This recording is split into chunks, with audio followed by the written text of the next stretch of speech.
education at UF, FSU, and USF. So I'm going to give you a little bit of background on how I think we've gotten to this point today. Give us a little bit of context here. Many of you know about the Jones Committee, right? In which President Rice, the guy whose name is on our student union, welcomed in a state senator who proceeded to purge the university of queer faculty members and students. This purge characterized the university's attitude toward queer people until well into the 1980s. But queer students have never backed down. They established a gay liberation front in 1970 and worked for 6 years to get university recognition for a queer student group.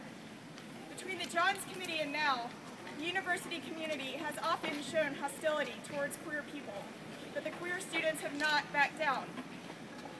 Let's go back to Gay Pride Week of 1981.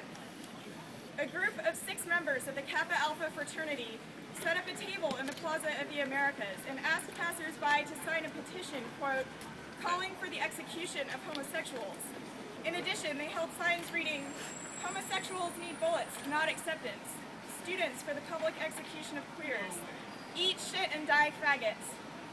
The group also passed out flyers reading "No more homos, students for the draft and public executions, and Clean Up America, shoot a queer. Everyone should do his part, take aim today." The sign holders encouraged other students to stand up if you are an American. These students were underscoring the bigotry many people felt and tapped into a sentiment that queer rights were not consistent with American values. This argument would be made countless times over the following decades by queer rights opponents nationwide and is still being made today.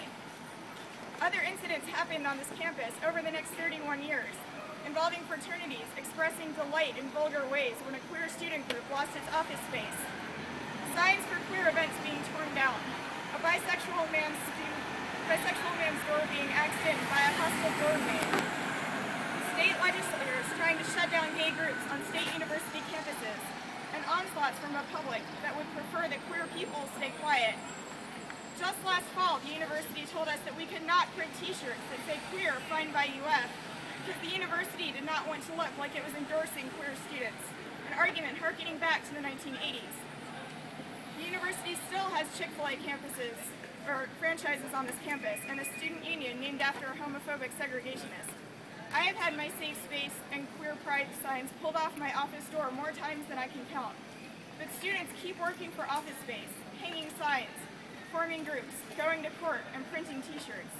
We need to take inspiration from these queer students of the past 35 years and make it clear that no matter what queerphobic things people do, no matter how many cars they key or doors they deface, we will be here, we will be queer, and they will have to get used to it. Thank you.